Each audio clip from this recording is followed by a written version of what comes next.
வணக்கம் மக்களே. Big Boss season 8ல இன்னைக்கு சூப்பரான டாஸ்க் ஒன்று ஆரம்பிச்சிருக்காங்க. அந்த டாஸ்க் என்ன அப்படின்றது தான் இந்த வீடியோவில் நம்ம பார்க்க போகிறோம். அந்த டாஸ்கோட நேம் என்ன அப்படின்னு பார்த்தீங்கன்னா, மந்தையில் ஒரு அடுக்கு அறுப்பாடு அப்படின்றது தான். இந்த டாஸ்க் லெட்டரை வாசிக்கிறதுக்கு முன்னாடியே ஒரு பெரிய காமெடியே நடந்துருச்சு வீட்டில். யார் வந்து டாஸ்க் லெட்டரை வாசிக்க போறீங்க, யாராவது ஒரு ஆள் கன்ஃபியூஷன் வாங்க அப்படின்ற மாதிரி நம்மளுடைய தர்ஷா அவங்க குப்தா அவங்க தான் இருந்துட்டு நாமரே அப்படின்னு சொல்லி உள்ள போயிட்டு 2 நாள்லாம் வாச்சாங்க. ஆனால் அவங்களுக்கு ஒன்றுமே புரியலை. அதனால பிக் பாஸ் இருந்துட்டு தயவுசெய்து போயிட்டு நல்லா படிக்கிறவங்களை உள்ள வர சொல்லு அப்படின்னு சொல்லி அனுப்பிச்சு விட்டாரு.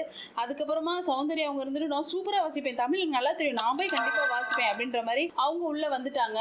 அவங்களும் எழுத்துக்குட்டி வாசிக்கிறத பார்த்துட்டு பிக் பாஸே பொறுமை இழந்து தயவு செய்து நீ போயிட்டு தீபக்க உள்ள வர சொல்லுமா அப்படின்ற மாதிரி சொல்லிட்டாரு. உடனே சௌந்தர்யா வந்துட்டு உள்ள நடந்தது வெளில சொன்னா நமக்கு அசிங்கமாயிரும், எப்படி மேனேஜ் பண்ற மட்டும் பார் அப்படின்னு சொல்லிட்டு வெளில வந்துட்டு தீபகண்ணா பாயிண்ட்ஸ் எல்லாம் வந்து உங்ககிட்ட தான் டிஸ்கஷன் பண்ணுன்றாரு பிக் பாஸ், அதனால நீங்கள் உள்ளே போவீங்களா அப்படின்ற மாதிரி சொல்லி சமாளிச்சிடுறாங்க. இப்படி தாங்க காலையில் ஒரு டாஸ்க் லெட்டரை வாசிக்கிறதுக்கு காமெடி பண்ணிட்டாங்க. சரி, நம்ம டாஸ்க் என்ன அப்படின்றத பார்ப்போம். இந்த டாஸ்கோட ரூல்ஸ் என்ன அப்படின்னு பார்த்தீங்கன்னா, கேர்ள்ஸ் டீம்லையும் சரி பாய்ஸ் டீம்லையும் சரி அவங்க குரூப்ல இருந்து ஒரு ஆளை செலக்ட் பண்ணோம். அவங்க ஆப்போசிட் டீம்ல இருந்தாலும் அவங்களோட சொந்த டீமுக்கு அவங்க விளையாடுறவங்களா இருக்கணும் அப்படின்ற மாதிரி பிக் பாஸ் சொல்றாங்க. இவங்க கையில ஒரு பவர் கொடுக்குற என்ன அப்படின்னு பார்த்தீங்கன்னா, இப்படி தேர்ந்தெடுக்கப்பட்ட போறவங்க கையில் என்ன பவருக்கு அப்படின்னு பார்த்தீங்கன்னா, இவங்க யாரை வேணாலும் டைரக்ட் நாமினேஷன்ல கொண்டு போய் உட்கார வைக்கலாம் அப்படின்ற மாதிரி ஒரு பவரும் கொடுக்குறாரு. இந்த மாதிரியான பவருக்குலாம் வந்து ஒவ்வொரு சீசன்லயும் மக்கள் அடிச்சுக்குவாங்க. கேர்ள்ஸ் டீம்ல அப்படின்னு பாத்தீங்கன்னா ஜாக்லின், தர்ஷா, சௌந்தர்யா, அன்ஷிதா, பவித்ரா இவங்க எல்லாருமே வந்து நான் போறேன் அப்படின்ற மாதிரி ஆளாளுக்கு ஒரு பாயிண்ட் வைக்கிறாங்க. இதுல ஜாக்லின் சொன்ன பாயிண்ட்டை யாருமே மற்றவங்களால ஒத்துக்கவே முடியல. ஒரு கட்டத்துல ஜாக்லினுக்கும் சுனிதாவுக்கும் ஒரு சண்டை வருது, ஜாக்லினுக்கும் தர்ஷிகாவுக்கும் ஒரு சண்டை வருது, அப்புறம் ஜாக்லினுக்கும் பவித்ராவுக்கும் ஒரு சண்டை வந்து அந்த சண்டையில பவித்ரா அழுதுடுறாங்க. கடைசியாக ஓட்டிங்லாம் வச்சு பவித்ராவா தர்ஷாவா அப்படின்னு சொல்லும் பொழுது தர்ஷிகா அவங்க இருந்துட்டு பவித்ரா அப்படின்னு சொல்லிடுறாங்க. உடனே தர்ஷா இருந்துட்டு ஓ பவித்ரா உன் ஃப்ரெண்டுன்றதுனால நீங்கள் அவங்கள சூஸ் பண்ணிட்டீங்க அப்படின்ற மாதிரி சொல்லிட்டு அவங்க அழுக ஆரம்பிச்சிடுறாங்க. ஐயா அப்படிலாம் கிடையாதுங்க, அவங்க நல்லா ஸ்ட்ராங் ப்ளே பண்ணுவாங்கங்கன்னு ஏன் அப்போ நான் பண்ண மாட்டேன்னு சொல்ல வரீங்க அப்படின்ற மாதிரி தர்ஷா சொல்கிறாங்க. ஐயா இது என்ன எங்கே போனாலும் இடிக்குது, சே இந்த பிரச்சனையே வேணாம்ப்பா, மறுபடியும் வந்து போடுங்க அப்படின்னு சொல்லி மாதிரி பண்ணிட்டு கடைசியில் எல்லாருமே டீமாக சேர்ந்து சரி பவித்ரா சூஸ் பண்ணிடலாம் அப்படின்ற மாதிரி சூஸ் பண்ணிடுறாங்க. ஆனால் இதில் தர்ஷா குப்தாவுக்கு வந்து ரொம்ப மனசு கஷ்டங்க. அவங்க போய் உட்காந்து அழுதாங்க. அப்போ ஜாக்லின் ஒரு பக்கமாக அழுகுறாங்க. எல்லாம் ஒரே கலவரமாக தான் இருந்துச்சு. ஆனால் பாய்ஸ் டீமில் பார்த்தீங்கன்னா ஸ்டார்டிங்லேயே முடிவு பண்ணிட்டாங்க முத்துக்குமரனை வந்து நம்ம சூஸ் பண்ணலாம் அப்படின்னு. இதில் வேற போகிற பிளேயருக்கு என்னென்ன திறமைகள்லாம் இருக்குன்னு சொல்லிட்டு பாய்ஸ் சைட்லாம் வந்து உட்காந்து பேசினா பார்க்கணும். செம்ம இன்ட்ரெஸ்டிங்காக இருந்துச்சு.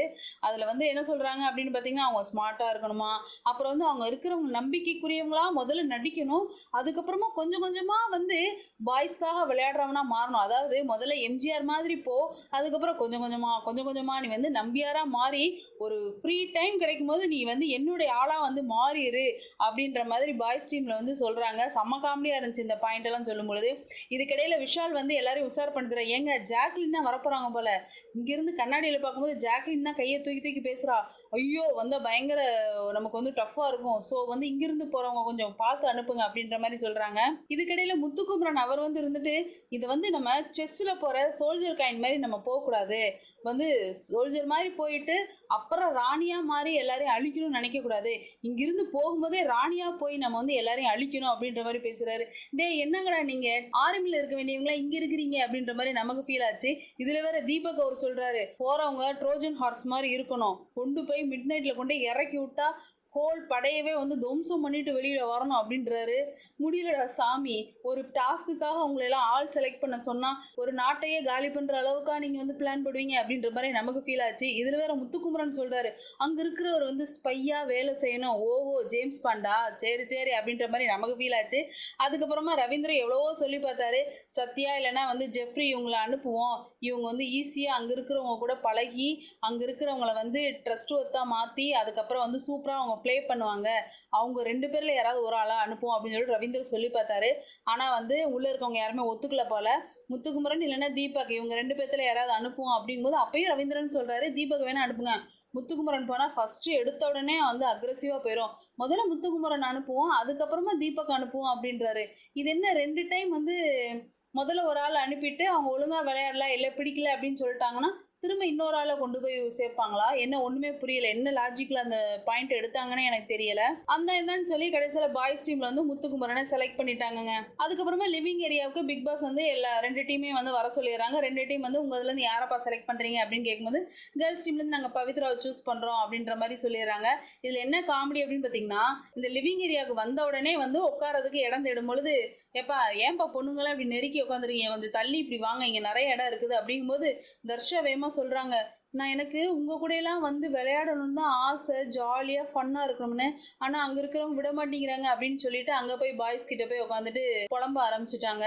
இதை பார்க்கும் பொழுது கேர்ள்ஸ் டீம்ல இருக்கிறவங்களுக்கும் கொஞ்சம் காண்டா தான் இருந்துச்சு. பாத்தியா, இதுக்கு தான் நான் அவளை சூஸ் பண்ணக்கூடாதுன்னு நான் சொன்னேன், இப்பவே எப்படி இருக்கா பாத்தியா, நல்ல வேலை அவளை சூஸ் பண்ணியிருந்தா உள்ள போய் நம்மளை காலி பண்ணியிருப்பா அப்படின்ற மாதிரி இங்க இருக்கிறவங்க எல்லாருமே ஃபீல் பண்ண ஆரம்பிச்சிட்டாங்க. கரெக்ட் தானே அப்படின்ற மாதிரி நமக்கும் ஃபீல் ஆகுச்சு.